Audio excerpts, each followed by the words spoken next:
I never thought I'd be sitting across from my parents in their now empty boardroom, watching them beg for my help. Life has a strange way of coming full circle. 10 years ago, I sat in this same room, listening to them tell me I was throwing my life away. Now they're the ones whose lives are crumbling. I'm Michael Chin, 35, founder and CEO of Innovatech Solutions. But a decade ago, I was just the disappointing son who dared to dream beyond the walls of Chen Manufacturing, our family's traditional manufacturing business that my grandfather built from nothing. "You're betraying everything your grandfather worked for," Dad had shouted that day, his face red with anger. "This tech startup nonsense, it's a fantasy. You'll come crawling back when you fail." Mom's words had cut even deeper. "We didn't put you through business school for you to abandon your responsibilities. You're being selfish and ungrateful." I remember the weight of the resignation letter in my hand, the trembling in my fingers as I placed it on the polished mahogany table. "I have to try," I'd said quietly. "I see where manufacturing is heading. If we don't adapt to new technologies, we'll be left behind. Let me prove it to you." "Prove what?" Dad had scoffed. "That you can waste your inheritance chasing pipe dreams. You want to throw away real manufacturing for some computer games." "They're not games," I tried to explain for the 100th time. "Industrial automation software could revolutionize how factories operate. We could implement it here first, then." Enough. Dad's fist had slammed against the table. "If you walk out that door, don't expect any support from us. Not a penny of company resources or your trust fund." I'd stood then, my decision made. "I don't want your money. I want your understanding." Understanding? Mom's laugh had been bitter. "You're worth nothing without this company. Remember that when you fail." I walked out that day with nothing but my savings, my engineering degree, and an idea that wouldn't let me sleep at night. The first year was brutal. I worked out of my cramped studio apartment, surviving on instant noodles and coffee. Every rejection from potential investors felt like it proved my parents right. But I had one advantage they'd never understood. I knew both worlds.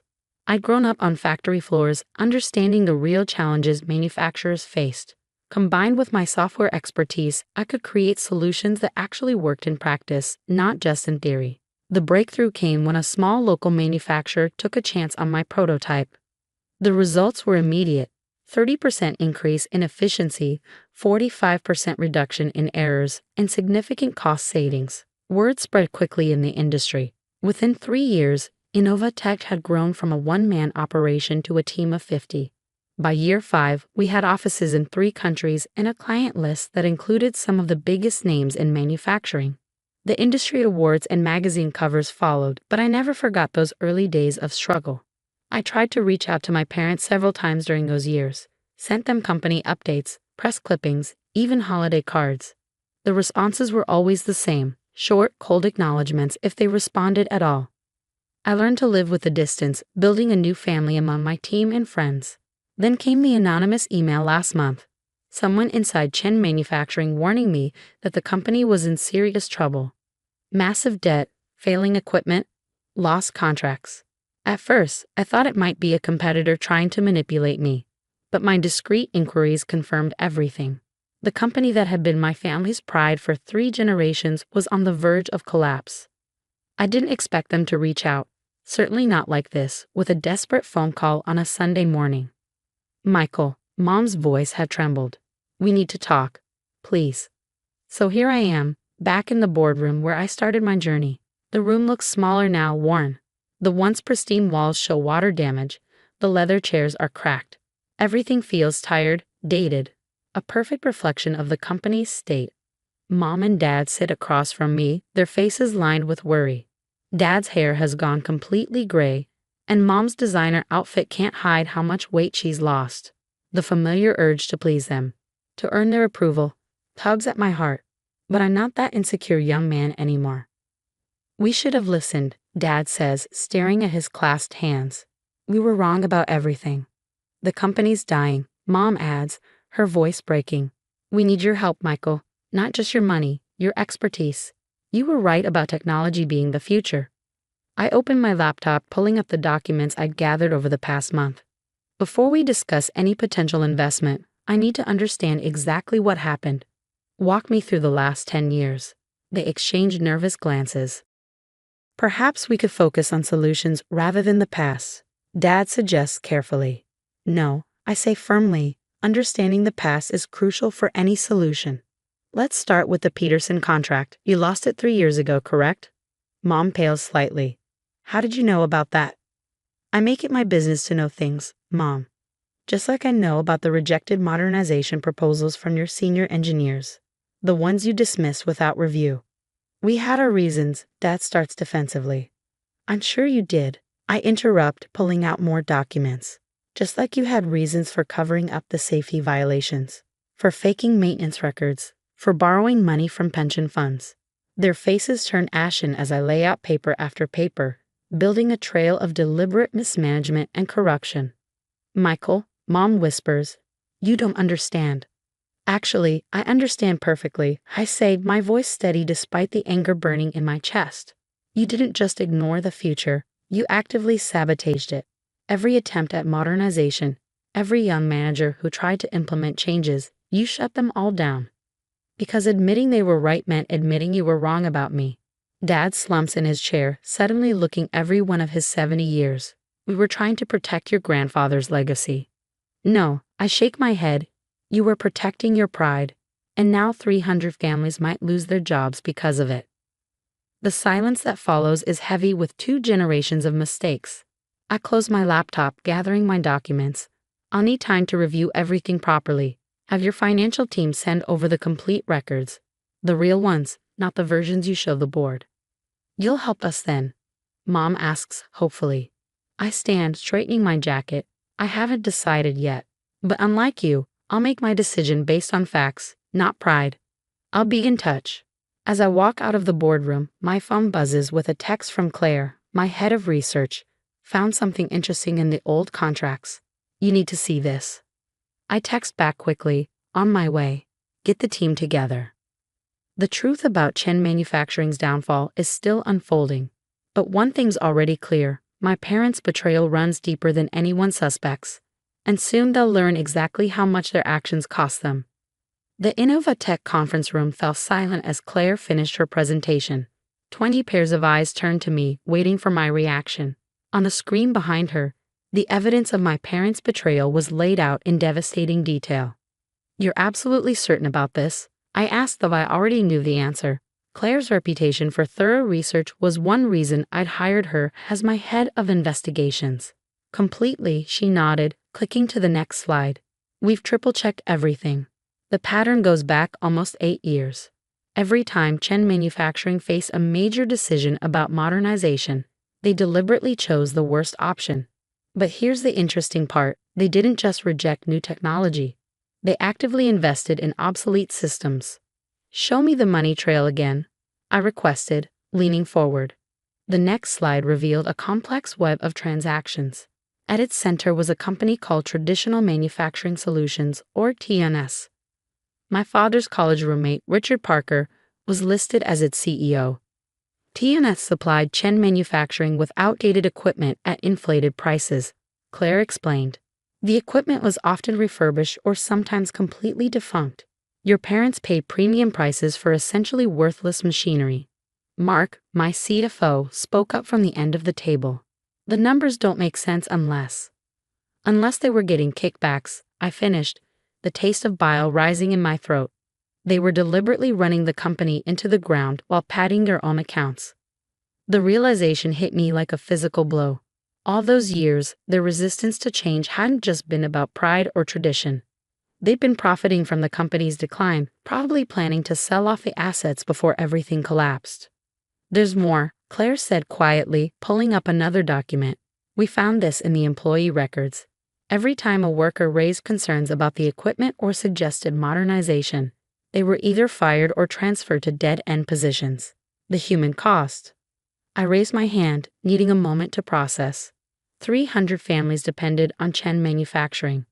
People who'd given decades of their lives to the company, who trusted my parents to protect their livelihoods. And all this time, what about the pension fund?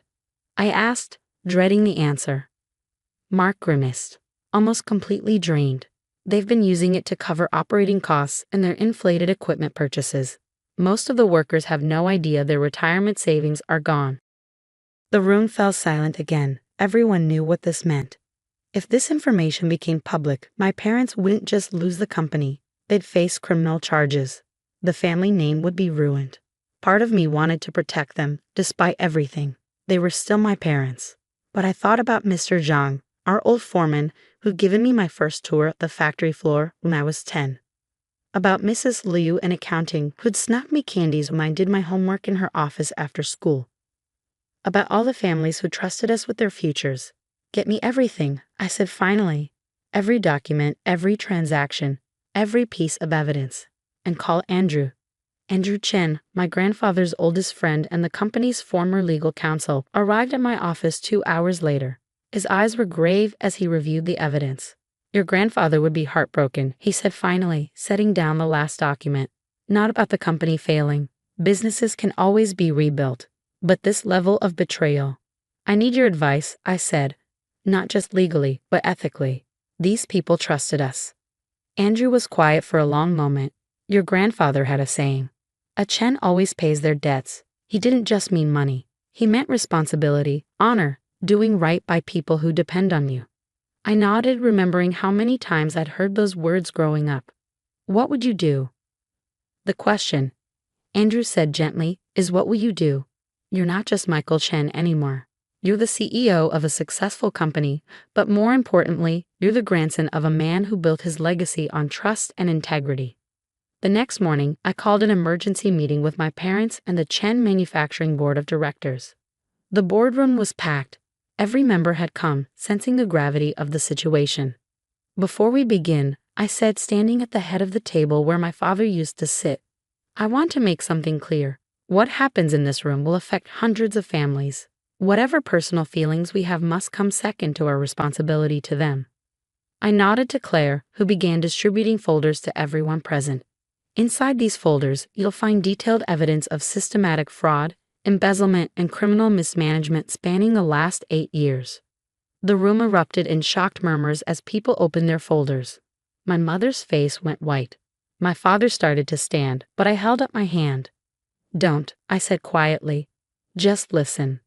For the next hour, I laid out everything we'd discovered. The kickback scheme with Tianas, the drained pension funds, the deliberate sabotage of modernization efforts. With each revelation, my parents seemed to shrink in their chairs. You have a choice, I said when I finished. Option 1. I take this evidence to the authorities. The company will face a criminal investigation and everyone involved will likely face prosecution. You wouldn't, my mother whispered. We're your parents. Option 2, I continued as if she hadn't spoken. Innovatech buys Chen Manufacturing. I'll invest the capital needed to modernize operations and save the jobs. But there are conditions. I pulled out another document. First, you both resign immediately. Second, you repay every penny you took from the pension fund. I have a forensic accountant's exact figure. Third, you sign over any remaining shares to a trust that will benefit the employees. You can't do this, my father protested weakly. The company is our legacy. No, I corrected him. It was grandfather's legacy, and you betrayed it. Now it's my responsibility to fix what you broke. The board voted unanimously to accept my offer. Within a week, the papers were signed. My parents, faced with the choice between prosecution and compliance, chose to comply. They emptied their overseas accounts to repay the pension fund and quietly retired to a much smaller house in Florida.